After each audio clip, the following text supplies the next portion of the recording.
The subject tonight is successful money management for the kingdom citizen, or how to direct your path on the road to financial success. Luke chapter 14, verses 27 to 30. I want to start at verse 27. And this is Christ talking. And anyone who does not carry his cross and follow me cannot be my disciple. Suppose one of you wants to build a tower. Will he not first sit down and estimate the cost to see if he has enough money to complete it?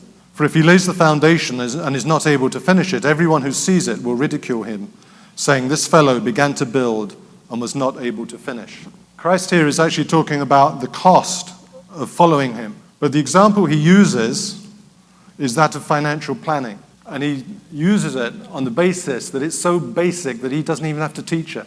We can't start to begin to assess the cost of discipleship for Christ unless we can assess how much it's going to cost us. And that analogy is what we need to be doing in our daily lives.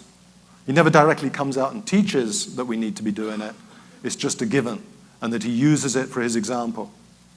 So is this actually what we're doing? As kingdom citizens, how are we handling our affairs? How are we handling our finances? The first thing I want to say is that when we look around us today, we're in the middle of unprecedented, turbulent times. Well, how is it that as kingdom citizens that we're experiencing this period? What is it all about? When God led, through Moses, led the children out of Egypt, he took them on a journey that taught them an experience to get rid of their dependence on Egypt. And maybe that going through this period, God is trying to teach us things. Teach us that just like the children of Israel, we need to teach our children in the future so that these truths will continue on, and the strength of faith in God will increase. Well, what is it that he's trying to teach us? Well, if you think there was so much talk of the prosperity gospel, that just maybe our eyes were more focused on the prosperity than they were on the gospel. Maybe this is our reminder that we seek first the kingdom of God and his righteousness, and then everything else will follow. Not that we seek first money and then we hope God's tagging along behind. We always have to make sure that God is first in our lives. That is the first lesson as kingdom citizens that we need to remember and learn.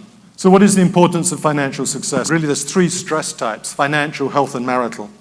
But what people notice is that financial stress can lead to both health and marital stress. So really what we're looking at as kingdom citizens is, well, how in these times can we avoid or minimize financial stress? So first of all, we need to recognize one painful thing, that financial success is not going to come from sitting in a seminar for an hour or an hour and a half and being able to go out and just convert all your finances into success and wealth. It's more like dieting. Financial success comes from self-discipline and willpower. The one major obstacle to our financial success is that well-known mantra that we see it all the time, just do it. Well, when it comes to finances, we have to learn to not just do it. We have to think and we have to plan. Financial success comes through planning and recognizing the various stages of life and the related changes in financial strategy that go with these changes. So what we're going to start to look at is a textbook case, if you like, of how we should handle our affairs, just as a doctor would tell you how you should eat and exercise. And then we're going to look at the state that we're in now, as though the doctor's advising you what your condition is now and what you need to do to remediate that condition. So the secret of success. And what do most people say when they ask you, well, what's the secret of success? The first thing that they'll say is a big income. If you look at the NBA finals have just finished, and you look at those salaries that those players earn, and the NFL and the Super Bowl, the players and endorsements they get. But interesting facts. Statistics show that roughly 70% of all lottery winners are broke within a few years of receiving their jackpot. An estimated 70% of NFL players will be broke within 5 years of retiring, and 60% of NBA players will be broke within 5 years of retiring. Generally speaking, people who play the lottery or end up becoming a professional athlete come from very low-income backgrounds. That's a generalization, but I say that covers your 60 and 70%. And these people were not at all equipped to handle a sudden windfall of millions of dollars, and their money management skills are non-existent, and they easily fall into a world of living beyond their means. So let's just read that last line again. They easily fall into a world of living way beyond their means. So part of what we want to do today and tonight, continuation, is to start teaching ourselves the success and the secrets of money management. And really, it comes down to one key sentence. We've seen what's happened with those rich athletes, even the ones who win the lottery. they go broke. It's not how much you earn. The key to financial success is how much you spend, or to put it another way, how much we save. The most fundamental first step on the route to financial success is knowing, first of all, how much you earn, secondly, how much you spend, thirdly, creating a budget, and then reiterating again, it's not how much you earn, and sometimes we're not even sure how much we earn, especially for those of us who are on tips. We recognize our salary and we count on that salary, but sometimes we don't take into account just the difference that those tips were making in our lives. And again, for those people who worked in the hotels, that was a major blow back in 2008, that if they were fortunate enough to keep their jobs, they still found out their salaries were significantly reduced just because there wasn't the level of tips there. But once we know how much we earn, how much we spend, then we come to that key factor, how much do we save? And so first of all, to find out how much we earn and how much we spend, we need to make notes and develop a personal budget. And some of it's as simple as journaling. And especially for those of you who've got smartphones, it's a very simple thing to do. When you go out and spend, just make a record of what you spend. And at the end of the day, tally it up. At the end of the week, tally it up.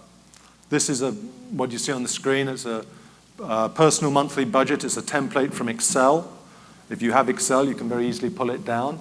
If you have access to the internet, you just type in financial expense planner on Google, and it'll bring up a whole lot of different types for you. But basically, you just go through that process, and it's very tedious, but again, it's the self-discipline. Log down what it is that you're spending, log down your income at the end of the week or the end of the month, tot it up, and sometimes you'll be totally amazed at where significant parts of your money are going that you just never realized. So in our personal budget, this spreadsheet goes into all sorts of detail. It talks about transportation, it talks about vacation, it talks about insurance, all into the very small detail. These are all the things that you need to take into account. Too often, when we budget, we just look at those big things, the rent, the loan payments, the food, whatever, and we fail to take into account whether it be school fees or the insurance payments, whatever. And those can be very significant. And again, the importance of saving is because sometimes we have large expenses we don't take into account. When sickness comes, or happier things, when pregnancies come and babies come, suddenly we find we need more money. So if we talk about financial planning, the obvious question is, well, what are we planning for? And this really comes back to your purpose and your potential. You have to decide what it is you want from life. Where do you expect to go? Because you need to start planning for it now, today. So if I'm single, and we're really starting off from the beginning here, assuming that we're single, and then whatever your condition is, you can just jump in at that point. First of all, do I expect to get married? I need to make certain decisions if I expect to get married. If I get married, do I expect to become a parent? Again, I need to start making decisions if I'm going to become a parent. Do you want to provide for your wife and children as best as you can? And again, this is some of those other conditions. As while there's an ideal of an unbroken marriage, the reality is that a lot of us have been through marriages, that we do have children from previous marriages. But again, we need to be making allowances for those children because we're still parents of them, even though the home might have been broken. So we have to take those into our plans. If we look further afield, do we want to look forward to a retirement that we can afford? These are decisions that we have to make now. The question of retirement is one of the biggest social time bombs in this country because no one is prepared for retirement. There's not enough money currently in national insurance to give us a sufficient affordable pension when we retire. We have to start taking those steps now. And most surprisingly, but just as important, is do you want to prevent your family breaking apart after you die? We need to start taking those planning steps right now, starting tonight. So for each one of the goals, once we've decided what it is we want out of our lives, we need to attach a time frame to each goal. And then we need to go through and review and make sure that each goal is attainable and realistic. If it's not, then we need to rethink our strategy. And again, you're never too young to start planning and putting your plans into action. And by the same token, you're never too old to start planning. You're always going to be better off by planning. And so the path to achieving all this lies in the decisions that you make. I said you starting as a single person, which is where we start this program. But basically, whatever the condition is you're in tonight, if you haven't already started to plan, you need to start planning. So the stages of life we talked about that we need to look through as the plans: childhood, adolescence, single adult, married adult, parent, retiree, and then when we decease from this life. And again, Ecclesiastes 3:1, which we're all familiar with, each phase of our lives has different needs, but we can't wait until we enter that phase to prepare for it. We must start when we're young, Or if we're not yet started, start today. So the first thing is, as a child, well, what should we be doing? Proverbs 22:6 tells us, train up a child in the way he should go, and when he is old, he will not depart from it. The first lesson we need to learn should be taught to us as children. So if we're children, we need to learn this, and if we're parents, we need to teach this. Tithing. This establishes two things. Firstly, we have to know our income to be able to pay 1/10 as our tithe. Often as adults, we do not stop to think of what our income is. We look at salary, but as I mentioned, we fail to include tips, overtime, bonuses, investment income. Tithing should be based on our increase. Secondly, it helps us to teach the right perspective about money.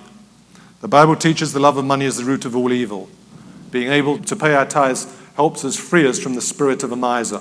Either money controls us, or more importantly, we have to make sure that we control the money. It's an either or. There's no middle ground. So the best thing that we can do for our children is to teach them how to respect and use money. And part of that as well is that we should also start teaching our children at an early age the value of money. We need to structure them to have them work for their allowance, not automatically receive it. I don't know if you've ever noticed the difference, but sometimes between children as to when they've given a gift and when they buy something that they've saved up their money for a long time to obtain. There's a difference. The gift tends to get discarded, thrown away, not taken care of. But what they've actually taken time to save and spent their own money for, they take much greater care. By giving too readily, then we can often ingrain the wrong attitudes in our children towards the responsibility of money management. Tithing in times of trouble. Often when we hear the comment, I cannot afford to pay the tithe, it's really a reflection of previous bad financial decisions. But remember, you tithe from your increase. So if you're unemployed, you probably have no increase to tithe from. Now, many of us, if we think back to when we got our first jobs, we left school and got a job, what was the first thing that we wanted? Was it that nice red sports car? And how many of us have seen young people today blow their money on something that is just totally inappropriate for their age? And yet, it's the value that society puts upon these things. You know, if they're a young man especially, he gets his nice new sports car and he can treat the ladies to a nice evening out. It's the culture and the social values that this society forces on our children. But as we all know, spending money does not lead to happiness. As some money can't buy you love, well, it can't buy you happiness either. But having considerable unspent money in the bank leads to a feeling of contentment. Again, this is, if we teach our children the respect for money, it's going to be easier for our young people becoming adolescents and young men to be able to handle this truth. But again, we have to recognize the culture that we live in. And this is where the enemy operates. The temptation of advertising. Just because we see things advertised doesn't mean we have to rush out and get it. How many of us have rushed out to get the latest model phone? Because it's the latest thing. You know, a phone is a phone is a phone. How many of us rush out and buy the latest Nikes or Air Jordans or $100, $150 tennis for our children? When you can go to Walmart or whatever the store is and get a pair of tennis for $20. We've got to look at functionality, not the branding. And the easiest way to do this is we've got to start looking at financial planning as a weapon in spiritual armory for spiritual warfare. Advertising is a form of spiritual warfare. It's creating that culture of mammon. If we serve what advertising serves us up, it's going to lead us away from God. And again, this is something that we need to be teaching our children from an early age. You know, the Roman Catholics say that if they have indoctrinated a child by 6, then that child will stay a Catholic through life. Well, the reason for that is the majority of learning that your child does is completed by the age of 6. So our children are never too young to be starting to teach these truths. What the enemy has done to respond to that is tell you that, well, you need to let your children grow up so they can make their own decisions. If we follow that mantra, all we're doing is we're creating a vacuum that the culture of the world will just flow into. And then instead of the Word of God coming into the vacuum to fill the child's life, it's that got to fight to get in because the world is already in there. So again, the importance of Sunday school, the Word of God, home devotions, this is all part of financial management because the world does not want our children to succeed, to have a proper respect and a proper attitude towards money. Because as kingdom citizens, our attitude to money should be as a reference to worship to God. So too often we see, instead of being frugal, our young people are wasteful. a lifestyle marked by lavish spending and hyperconsumption. Being frugal is the cornerstone of wealth building. And again, I use the examples of young people, but make no mistake, older people and old people are just as liable to fall for the temptation of conspicuous consumption as our young people. It's a culture. We have to fight the culture. So wealth doesn't come easily. It's more often the result of a lifestyle of hard work, perseverance, planning, and most of all, self-discipline. Self-discipline, recognize that from the fruits of the Spirit. If we're going to be successful money managers, we have to have the fruits of the Spirit in us to be able to exercise self-discipline. Proverbs 13:7 tells us there's one who makes himself rich yet has nothing, and one who makes himself poor yet has great riches. The difference between conspicuous consumption and someone who might appear to be poor but is actually underspending and saving. And Proverbs 11:28 tells us, he who trusts in his riches will fall, but the righteous will flourish like foliage. Don't trust in your riches. But again, if we look around us, again, we see it's a sign of the times. Proverbs 23:4 says, do not wear yourself out to get rich, have the wisdom to show restraint. It means to get riches is wise, to pay for riches with happiness is foolishness. How many people do we know, and maybe some of us here, are working 2 or 3 jobs or around the clock trying to make ends meet? That's not what the Bible tells us. We're not to wear ourselves out to get rich, but we need to show wisdom to have restraint. One of the true things that we have to learn, even within this, is that wealth is not an accumulation of material things. The greatest wealth that you have is your relationship to God. After that, your next greatest wealth is your relationship to your family and to other people. Money is just a means to an end. We have to use it wisely. It's not an end in itself. And just to show you how times have changed, Thomas Jefferson said, never spend money before you have it. Just think, back in those days, they had debtors' prisons. If you couldn't pay your bills, you went to prison. Now it's, well, if you don't pay your bill, you try and find somebody you know to try and push your due date forward a bit. But what we see is when money comes too hastily, it's just like those children who got their toys. It almost always leads to some form of poverty, whether it be financial, emotional, social, or spiritual, because we can't deal with it, or people can't deal with it. We need to learn to be happy where we are while we save and invest for the future. Don't wait until you're rich to be happy. Again, the joy of the Lord is our strength. Look at the lives of the disciples. At some of the hardest, most stressing times was some of their most joyful. Why? Because they had that relationship with Christ, and they had the Holy Spirit working within them. If you get those things right, then you can get wealth in the financial aspect in the right perspective. Don't waste your life waiting to be rich until you're happy. Enjoy today while planning for tomorrow. For those of us parents or grandparents, what greater joy is there than have your baby child bouncing on your knee? No money involved at all. The pride of watching your child do something, whether it be play the piano, score a goal, sing a solo, nothing involved at all, just them exercising the talent that God's given them. Learn to see beyond the dollar sign. Proverbs 28:22 says, a man with an evil eye hastens after riches and does not consider that poverty will come upon him. Proverbs 15:27 says, he who is greedy for gain troubles his own house, but he who hates bribes will live. You know, they say live by the sword, die by the sword. Well, the same thing is that if you live for money, you're going to die by money. Too often we see that if we hasten after riches, we start bending the law. We start living beyond the law. There's a certain value in living and establishing your name. The Bible tells us that your name is greater value than all the rubies in the world, wealth and rubies.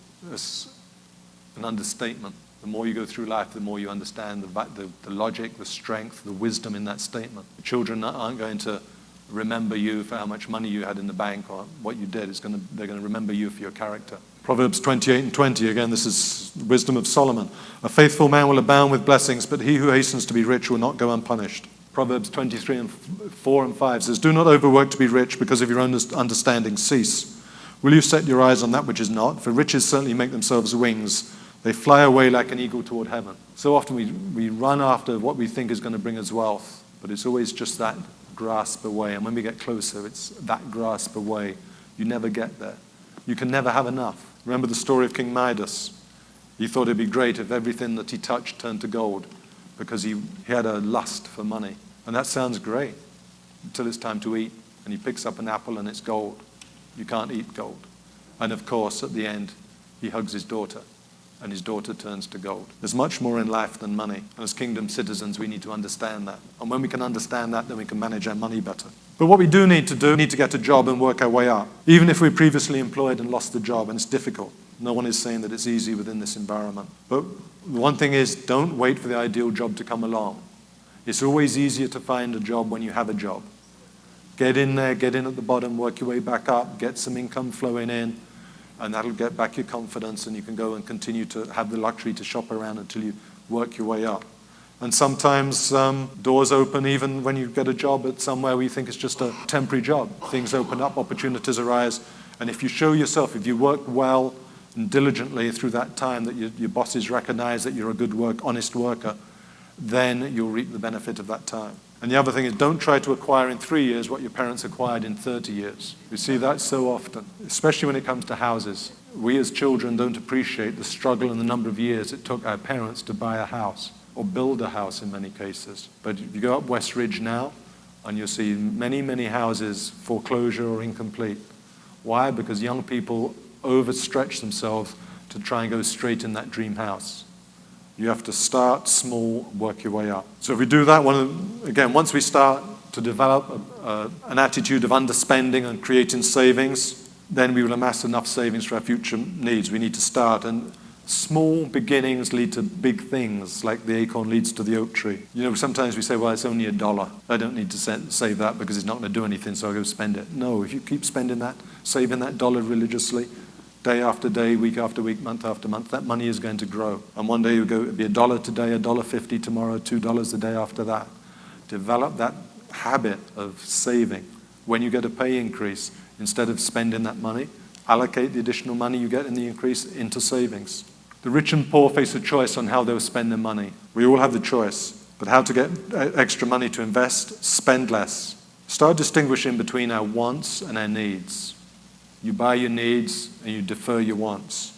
We need to learn to live not above our means or even at our means, but below our means. So some quick tips on doing that. First of all, plan your savings. Don't use ASUs. In our experience, ASU is fine for the person with the first draw. If you're the third or fourth, you spend your time looking for the person who had the first draw. Use a savings account and set up a separate savings account. A lot of people have their salaries being paid into a savings account rather than a checking account. If that's you, set up a separate savings account. So you have your salary going into one account and then your savings are in another account. And if your salary is going into a checking account, set up a savings account so you can transfer that money across. And when that money's there, leave it, unless you have a dire emergency. And that's dire, that's not a want emergency. So, and most banks will then set up a regular transfer from your main account to that account. If you have enough discipline, you can do it manually. But otherwise, work out how much from your budget, how much you can save, and ask your bank to set up a transfer, whether it be weekly or monthly or bi-weekly, according to how you're paid. So as soon as that money hits your main account, you're transferring some money to your savings account. One of the very good features of the modern banking world is online banking. It's a great way to track your money, especially if you have a checking account. I would urge anyone who has a checking account to sign up at their bank for online banking. That way you don't have to worry about working out whether all your checks have cleared and how much money you've got. You can just go onto the site, check and see what your balance is. On most sites now, you can go in and see which checks have cleared and which checks haven't cleared. Then you can also see how much money you're transferring to your savings account. And in most banks as well, you can actually transfer money from your main account to your savings account online. And if you have enough money when you build that savings up, then look at moving it to a time deposit as circumstances allow. Now, in the current environment, the interest rates aren't very good in fixed deposits, but again, start getting into the good habits. Proverbs 24:27 tells us, finish your outdoor work and get your fields ready, and after that, build your house. So again, do the work today that will make a good tomorrow. Think on tomorrow while working today. Again, we need to get the basics in order. You know, the alphabet, we learn our A, B, C, D. We don't say A, E, F. There's a progression, and that progression is important. Otherwise, we won't get it right. So that's the same thing when we're dealing with our finances. We need to be able to get the basics of our finances correct before we start moving out into things like car loans and house loans. Again, Proverbs 21:5 tells us the plans of the diligent lead to profit as surely as haste leads to poverty. So once we've made our plan, we've estimated how long it'll take to achieve our goals. We need to carefully follow our plans and we'll succeed. Sometimes when things happen that upsets our plan, we have to go back and reassess the plan and redo the timetable. But if we rush without planning or follow get-rich-quick schemes, we're going to fail. We're responsible for our dreams, our money, and our work, not the government, ours. To be wise, we must be diligent in all these things. There's a quote again from Abraham Lincoln. that I think we all need to take very much to heart. You cannot escape the responsibility of tomorrow by evading it today. We know these things are going to happen in the future. We can't afford to ignore it today and hope for the best tomorrow. We have to start planning. So we've got these savings. I just said that interest rates in fixed deposits are low. So what else can we do for investments? What are our options? Well, sometimes we hear too good to be true investment, but don't invest without researching. Always check your facts. Always be careful of someone coming to say, oh, I hear this is good. You can get your money double real quick. In reality, few investments yield the returns you're paying on loans. So oftentimes the best investment you can make is pay your loan off early. Resist credit card and unsecured debt. You're better off paying down debt. And again, pay off your mortgage and live debt-free. And for those of you who are fortunate enough to pay off your mortgage, avoid the temptation to borrow against the equity in your house. Or if you do have equity in your house, avoid that temptation. Once you've got that house clear, do everything you can to keep it clear. One of the tragedies that we're seeing through this recession is the number of people who are having to refinance consumer debt into equity against their mortgage. So they're converting basically 5 and 7 year debt into 25 to 35-year debt, just because they're overextended in the consumer's debt side. Proverbs 28:26 says, he who trusts in himself is a fool, but he who walks in wisdom is kept safe. Again, Ecclesiastes 5:10 says, whoever loves money never has enough. Whoever loves wealth is never satisfied with his income. Proverbs 28:19, he who works his land will have abundant food, but the one who chases fantasies will have his fill of poverty. Again, doing the basics is part of the way to manage money. Don't wait for that big get-rich-quick scheme. Just go out to work every day, 9 to 5, do that small thing, and just keep that money rolling in slowly, adjust your expenses until you have opportunities to increase your earnings. Greed is a powerful motivator of stupid decisions. And for those of us who are honest, I think we've all learnt that through experience. Proverbs 28:22 says, he that hastens to be rich has an evil eye and considers not that poverty shall come upon him. Again, people will tell you about these get-rich-quick schemes. They seem so wonderful. You're going to double your money so quickly. But do we ever stop and ask, well, what's going to happen if I lose all my money I'm investing? No, our eyes get deceived because we want that rich prize quick. It's just the same as gambling. I want that jackpot. I want the quick win. But we don't stop to think what it's costing me to get that. And especially for those of us in financial desperation, we're too vulnerable to that. Proverbs 22:3 says, a prudent man sees danger and takes refuge, but the simple keep going. Again, that old adage, if it seems too good to be true, it is. If we just keep being prudent, it can save us from a lot of heartache. And again, franchise distribution selling. There's a lot of these types of schemes. This type of scheme where you start off by selling a product, and then the agent will tell you, yes, but you can make a lot more money if you can sign up other agents. And then the real money is in signing up agents and not selling the product. And the people at the beginning make the money, and all the rest of us who are at the end are the ones paying all that money. And just like the ASU draw, we're number 10. We pay our money and we never see anything. So avoid franchise distribution selling, those pyramid schemes. And again, Proverbs, such a wonderful book, Proverbs, there's so much wisdom in it. Such is the end of all who go after ill-gotten gain. It takes away the lives of those who get it. So what should we be investing in? Well, first of all, the rules of investment: spread your risk. Don't put all your eggs in one basket. Understand the power of compounding interest. So if you put money even in a savings account, you get interest paid on that monthly. The next month, you get interest on your principal plus that interest. And that keeps working and keeps rolling over. So $100 today at 4% interest compounded annually will be almost $400 in 35 years. And that's at the low rates of interest today. As those rates go up, that rate of compounding increases. So that's really what you're looking at, is trying to find things where you can compound. But what you invest in should vary according to the period left before you need to draw on them.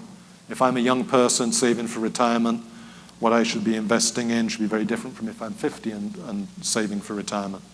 The longer the period, then Shares listed on a public exchange are a more attractive investment. If I'm looking at a shorter period to when I need it, then preference shares, government stock, fixed interest is a better investment. But again, it varies according to your needs and your plans as to when you want that money. And again, investing, we need to invest for our pension, for our retirement. So few companies in the Bahamas have pension plans. The rule of thumb, retirement income should be 70% of your pre-retirement income. So again, you need to focus on asset allocation more than on individual picks. Again, we do have advisors that will help you with pension retirement planning. It's very important. The sooner you start, the better. And again, it goes into those decisions about what you should be splitting between stocks and bonds, which is too much detail to go into tonight. But there are the advisors around that can talk about that. So again, retirement. Remember too, your healthcare expenses will go up in retirement. So you need to know how you're going to figure out to meet those pension expenses, retirement expenses. So you basically got three sources: national insurance, pension annuities from your savings, your planned savings, and then your actual savings. So then you need to determine how you're going to make that up. There's two types of pensions that are offered. One is a defined benefit. This is declining. It's a very expensive option to employers. Basically, it guarantees a pension to the employee based on the salary and years of service of the company. The other type that's becoming more common now is defined contribution, which is where either the company and the employee put aside money to be saved, and then it's determined by the amount you save and the performance of your investment. But again, since we're talking about financial success and the kingdom citizen, a very important aspect of handling money and managing money is giving, a tithing and an offering. Proverbs 11:24-25 says that one man gives freely, yet gains even more. Another withholds unduly, but comes to poverty. A generous man will prosper. He who refreshes others will himself be refreshed. Building wealth is good and proper, but not if you refuse to use some of what you have for the benefit of others. Remember, God blesses us to bless others. There will always be poor, but such a truth does not mean the wise closes his eyes to them. We need to do what we can with what we have, and prosperity will follow. So John Templeton said, the best investment with the least risk and the greatest dividend is giving. And Billy Graham said, if a person gets his attitude towards money straight, it will help straighten out almost every other area of his life. And the one thing to say again is that either you manage money or money manages you. The greatest test or demonstration that you're managing your money is by how you're giving. If you can give, then you're managing your money. Ephesians 4:28 tells us to work so we have something to give. Proverbs 21:26, all day long he, the greedy, craves for more, but the righteous give without sparing. So no matter where we are in the spectrum of financial security, we should give so we can understand the benefits of sharing and understand how, via the lessons that can be learned in this particular way, we can become a better caretaker of our money. And how much should we give? C.S. Lewis, the author, gave us a great challenge, a great Christian author. He said, I do not believe one can settle how much we ought to give. I am afraid the only safe rule is to give more than we can spare. In other words, if our expenditures on comforts, luxuries, amusements, etc., is up to the same standard common among those with the same income as us, we've probably given away too little. If our charities do not pinch or hair us, I should say they are too small. There ought to be things we should like to do and cannot do because our charitable expenditures exclude them. In other words, he's saying that we should give to the point of hurting. Now that is a challenge, but are we kingdom citizens or are we not? I mean, through Christ we can do all things. God never challenges us to do the small things, does he? Because I in my flesh can do the small thing.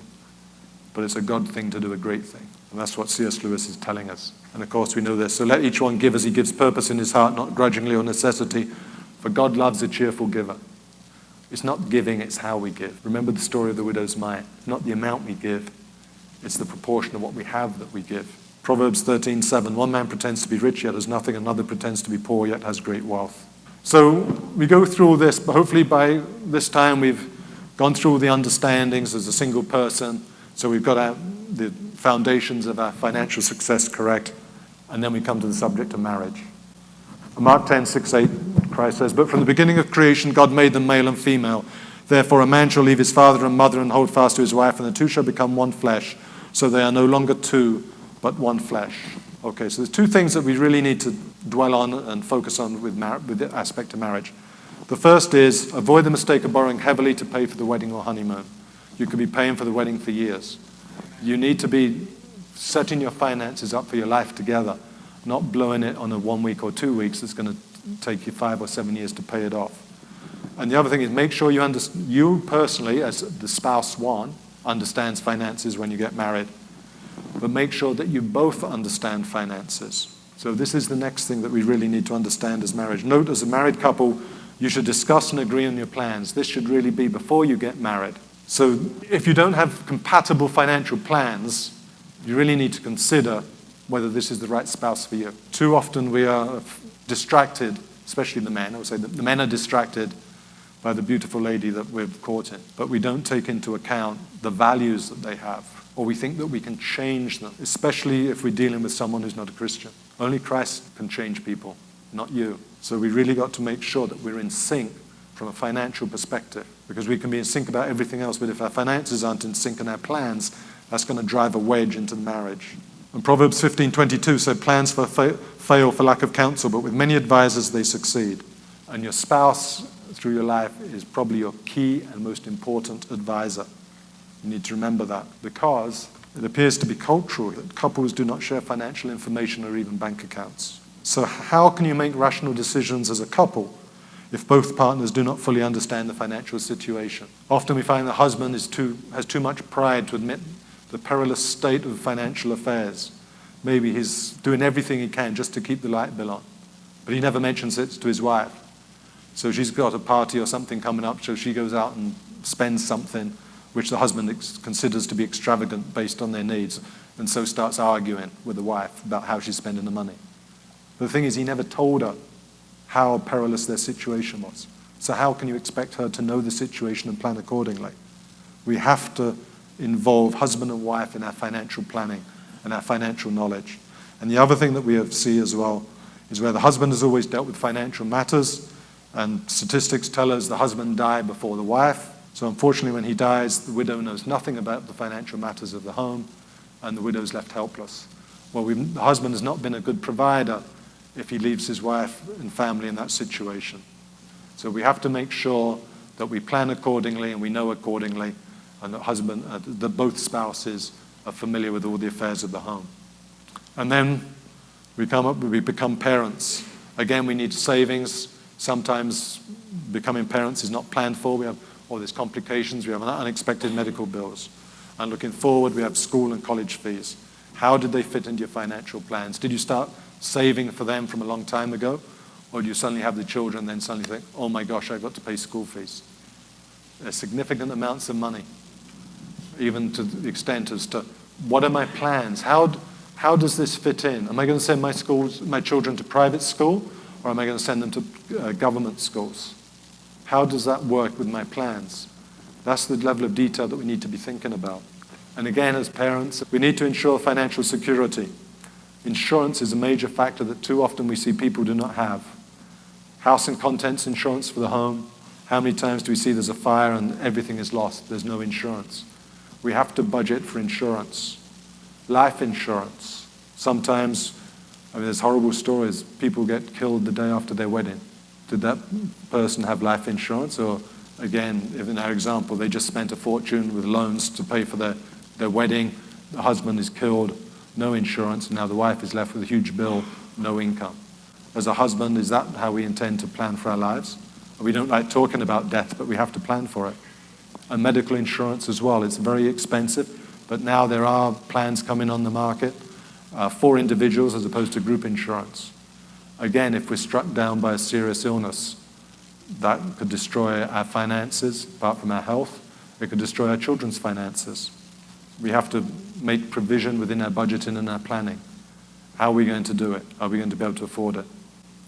And then we go on to death. And again, while we don't like to think about our demise, we need to take preparations. The life insurance to cover funeral expenses. I said one of the most important things that we see is omitted time after time, making a will. It should have been the lesson if we think back those last few years to Anna Nicole Smith. They couldn't even agree where the lady was to be buried because she didn't have a will. And so they were fighting over where the body was going to be. This is so basic. Sometimes it's things that we never think about. But we need to determine as to what we want, how we want to leave our estate.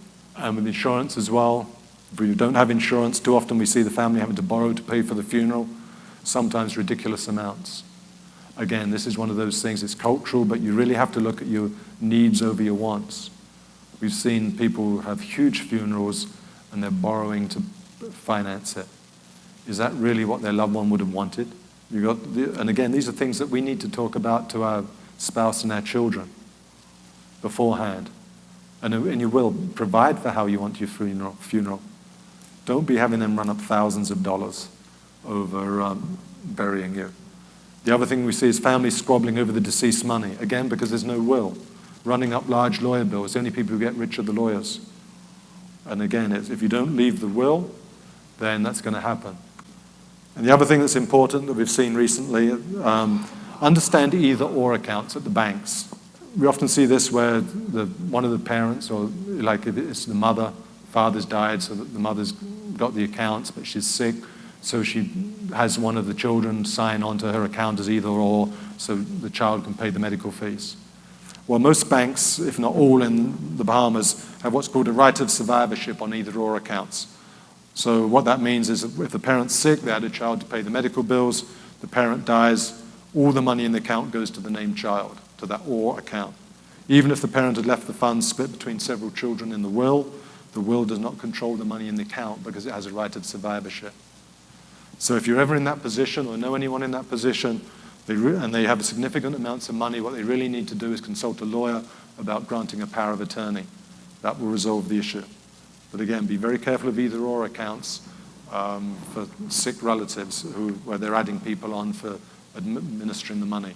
So what does the Bible say about borrowing? Well, first of all, you need to recognize the Bible does not prohibit debt. However, everywhere that debt's mentioned, it's discussed in a negative light. The main reason for this, again, is it makes you a servant to someone other than God.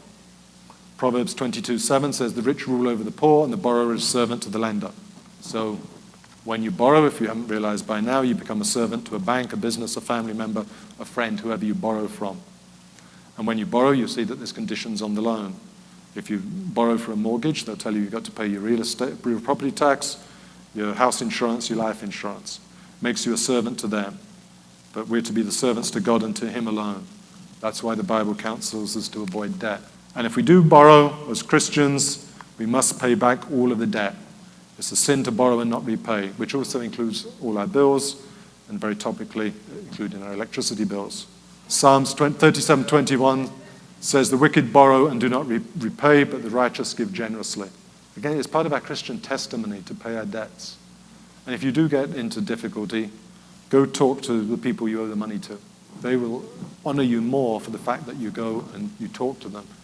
And make provision for it. If you can't pay now, tell them you pay them when you can. That's better than just disappearing or dodging the bank and not answering the phone calls. So, say if we make a debt, we're stuck with it. So now we know why Ecclesiastes 5:5 says it's better not to vow than to make a vow and not fulfill it. Now, the other thing that we see, and make sure you understand about co-signing loans for another person. When you co-sign a loan, you're making yourself equally liable for that loan balance. So if you're willing and able to pay the whole amount for the person, co-sign. If you're not, don't co-sign. Too often we see people who are signed as guarantors. The person defaults, so we go to the guarantor and say, oh, I didn't mean to pay it. I'm just trying to help him. That's a legal piece of paper you sign on. And again, the basics. Read what you sign, even that small print or great long amount of print.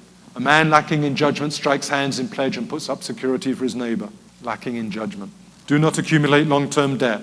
You know, the longest term of debt God's people took on the Bible was about 7 years, because that was what the year of Jubilee was all about. During the year of remission, the 7th year, the Jews were instructed to release their brothers from any indebtedness, as we see in Deuteronomy 15:1. Now again, if you think back to Thomas Jefferson as saying, don't buy anything unless you already have the money to pay for it, times have changed drastically.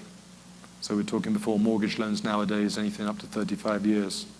So again, because of the different culture we live in, you really need a mortgage to buy a house. But while they're naturally longer than 7 years, use this rule for consumer-type borrowing. Especially avoid debt consolidation, as I mentioned, into your mortgage. Stop converting consumer debt into 25-year debt. Sometimes you do have to avoid debt consolidation, but you need to make sure that you manage it, which we'll come back to in a minute. So the best way not to have to borrow is to follow God's laws and commands totally. Deuteronomy 28:1-12 says, if you fully obey the Lord your God and carefully follow all His commands I give you today, the Lord your God will set you on high above all the nations on earth. The Lord will open the heavens, the storehouse of His bounty, to send rain on your land in season and to bless all the work of your hands. You will lend to many nations, but will borrow from none. Borrowing is never God's best for His people. But if we go on to look at Deuteronomy 28:43-45, God says that borrowing will be a curse upon you. He says, the alien will lend to you, but you will not lend to him. He will be the head, but you will be the tail. All these curses will be upon you because you did not obey the Lord your God and observe the commands and decrees he gave you. So follow God and his commands, and your need for borrowing will be minimized, if not eliminated. So again, if we do have to borrow, there's some basics that we should bear in mind, again, in our budgeting and our planning. The key ratio you need to be looking at is something called a debt service ratio, which is the maximum of 45% salary going to loan payments, including your mortgage. So what is a debt service ratio? It's a measure that financial lenders use as a rule of thumb to give a preliminary assessment of whether a potential borrower is already in too much debt.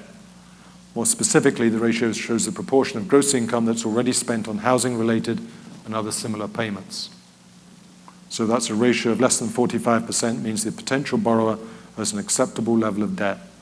And that ratio then is annual mortgage payments plus your property taxes plus other debt payments divided by gross family income. If you do that calculation and find you're above 45%, then you're in trouble. It means you're beyond the prudent position. And probably if we were honest and we looked at it, we'd probably find that we're all above 45%. But we have to start working that down. Again, credit cards. We need credit cards for international travel. They're great tools, but you need discipline. You need to pay off the balance monthly, not the minimum payment amount. If you pay off your full balance every month, then you're getting free credit for up to 60 days. If you only pay the minimum payment amount, the interest rates can be over 20%. They start compounding. I mean, we're talking about how much a 4% interest rate compounded on a savings, while a 20% interest rate compounds a whole much quicker on a consumer debt. So you need to learn discipline with credit cards. Think about using prepaid cards, not credit cards. That keeps you in control of your spending. Prepaid cards tied together with online banking is great because that way you can load money onto your card, you can check your balance. Also, prepaid cards will give you a phone number, you can get a real-time balance on your card. But it means that you can only spend what you put on that card. And if you get in trouble with your debt, whether it be credit card or whatever, talk to the bank. Be proactive and go to the bank first. They'll respect you more for it. And remember, whatever trouble we're going through now, one day this economy will turn around and we will need to go back to the bank. And if we were proactive and showed ourselves to be responsible, then the bank is going to consider us and assist us. If we ran away from the bank, then you're going to get marked as a bad customer and it's going to be very difficult to get credit again, extended to you again. And again, the other thing that we see, if you need a debt consolidation loan, and we see this time and time again, do not use the extra income from a debt consolidation loan to go straight back out and borrow straight away. We see it so often. You loans at different banks, furniture companies, whatever. The customers will come into the bank, they'll consolidate, we'll get everything down to a good payment that's comfortable within their salary, and they'll be back in 6 months, and we see that right after we did that first debt consolidation, they went right back out to the same furniture shops and places, ran that debt back right back up. Do you think to yourself, do you really need that new bed set this year, or can I get away with it till next year? Do I really need that TV now? Do I need a 60-inch TV when my 32-inch is still working? And even you say, do I really need that smartphone? Or even do my children need those smartphones? You know, those data packages can be very expensive. Again, if we teach our children the right attitudes from youth, then they will understand where we're coming from when we start telling them they can't have all the same things that all their friends have. It's not going to be easy, but I guess you say life was never intended to be easy. Again, avoid 100% financing. It can add thousands of dollars to your costs. Don't buy too soon, save. Build up equity, especially a home. Talked before about the number of people who ran into trouble because they were building a home too quickly and too expensive. And what we're seeing as well with the foreclosures and mortgages, financial problems. Somebody loses their job, the next thing is the marriage is in trouble, they're divorced, they go their separate ways. One person is either left with the house and the mortgage, or both just walk away from the house. And if you're building budget-in cost overruns, I've never seen a building project for a home that has come on budget. In my experience, there's always been overrun, so always plan for that. So again, buy a small house and upgrade. Don't try and go to the mansion in one step. Make your payments and save the differences. Always make sure you're getting exemptions for your stamp tax. For married couples, be careful of using joint salaries to qualify for loans. What happens when you start a family or you go back to one salary? Then you're at the point where you can't afford those payments. Instead, where both of you are working, use that second salary to save up money for a required equity injection.